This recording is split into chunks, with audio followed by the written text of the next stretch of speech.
Hi everyone, and welcome back to a special edition of Tech Bytes for our secretaries.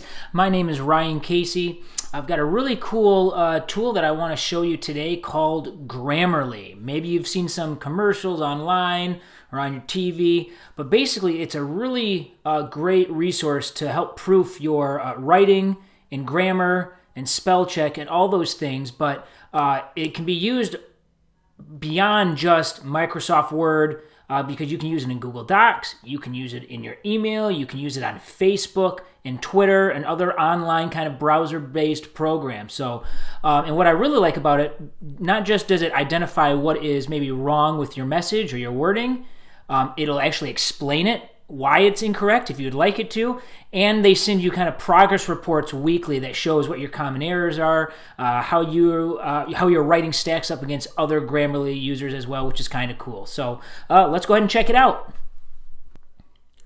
So to go ahead and get started, you can go to Grammarly.com and you can sign up and create an account. You can attach it to your Google or your Microsoft or even to your Facebook account, believe it or not. But the website here kind of gives you a really quick overview of how it kind of works, whether again you're on Facebook or you're in your email or you're on your Google Doc. You can see here it works. So whether you're a Microsoft school or a Google school, it works social media, documents and projects, and then emails and messages. And as I mentioned, it really does go beyond just grammar and spelling. It really can improve your writing. So it is what we kind of call a freemium resource, if you will. So the basics are free, and I think that would cover most of what you would need. There is premium features that can provide additional analytics about your writing and further examples on some of your errors and things that if you wanted to pay for it, you could. But otherwise, we're going to go ahead and start writing some sample messages and just show you how easy it is to make those tweaks, make those fixes, so your writing is the best it can be. Okay, so I've got my Gmail open. We're getting ready to send a email to the class of 2023. Maybe we're talking about graduation fees since we are in May. So obviously you're very familiar probably with the red or blue or green squiggly lines that maybe you see in Google Docs or Microsoft Office. So same concept works here. Again, Grammarly has been installed. We've attached it. We gave it permission to attach to our Gmail. So we're all set, ready to go. You simply hover over the word. It's going to give you either the correct spelling or use of that word or phrase. You can choose to accept it. Just click and it fixes it for you. You can choose to dismiss, right? Maybe you've got a certain word that you know is correct based on a mascot or a slogan or saying. You can add that word to your dictionary if it's a word you commonly use and that is the correct spelling or use of it. And then what's really cool is you also have an option to see more in Grammarly. So if you want to see some additional options as to why that is highlighted, so this goes back to that point I mentioned where it kind of explains it a little bit. It gives you an example because it has to do with the correct spelling in this case. And then you can click the little icon here to learn more. It'll ask you some additional options. And again, if this is correct, we can hit accept, yes. And it'll kind of walk you through if you want to use it this way down here as it kind of pops up.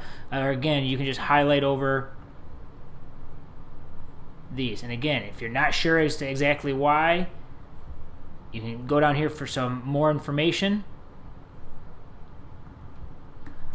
Also, in your email in this example, you'll notice that they give you some additional options here. So if you don't do the premium one, sometimes they're going to try and sell you on that. They're going to give you some additional maybe things that they found beyond basic grammar and punctuation and spelling.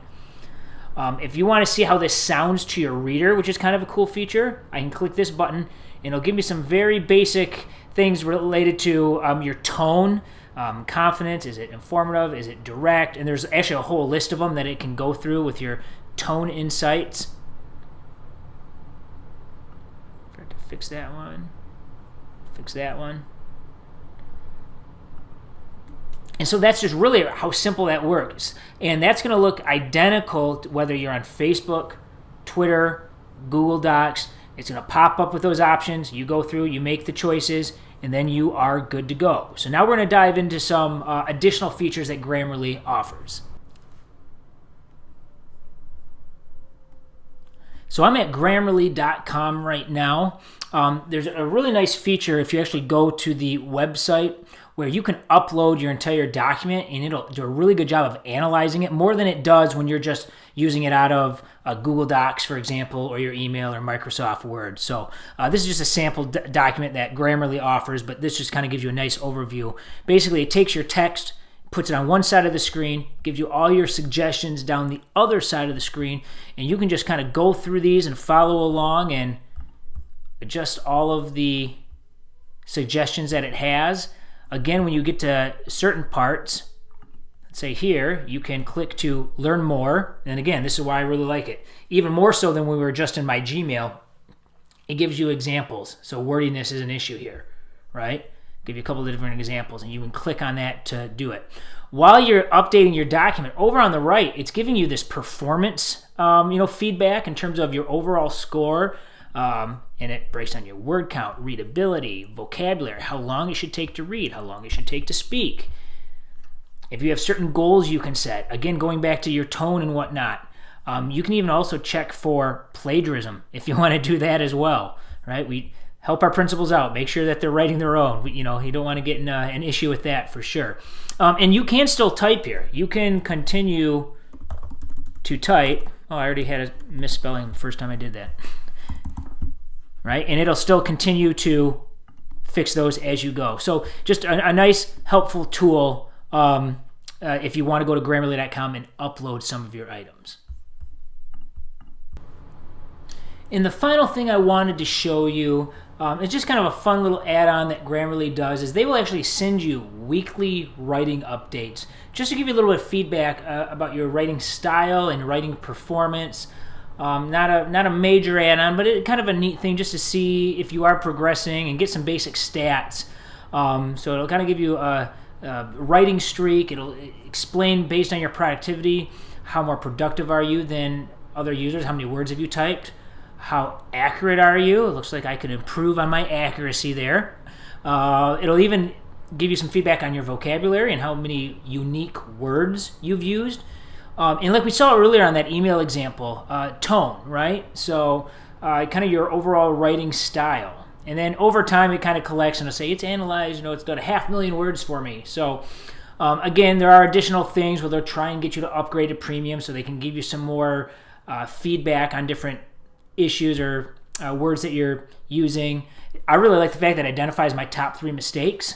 So apparently I need to work on missing commas in a compound sentence, or unnecessary ellipsis, and double periods. And then they have some additional resources there. But they will send this to you weekly, which is, again, just kind of nice for some feedback. And that's going to do it for this Secretary's edition of Tech Bytes. Remember, you can find more Tech Bytes by heading over to the MASSP YouTube channel at youtube.com/MASSP. If you run into any issues trying to install Grammarly, depending on if you're a Safari or a Chrome user, there might be some additional add-ons or things maybe you have to install. But if you run into any issues like that, feel free to reach out to me at ryan@massp.com. I'd be glad to try and help you walk through that. Otherwise, I hope you like Grammarly, and best of luck with the rest of the school year.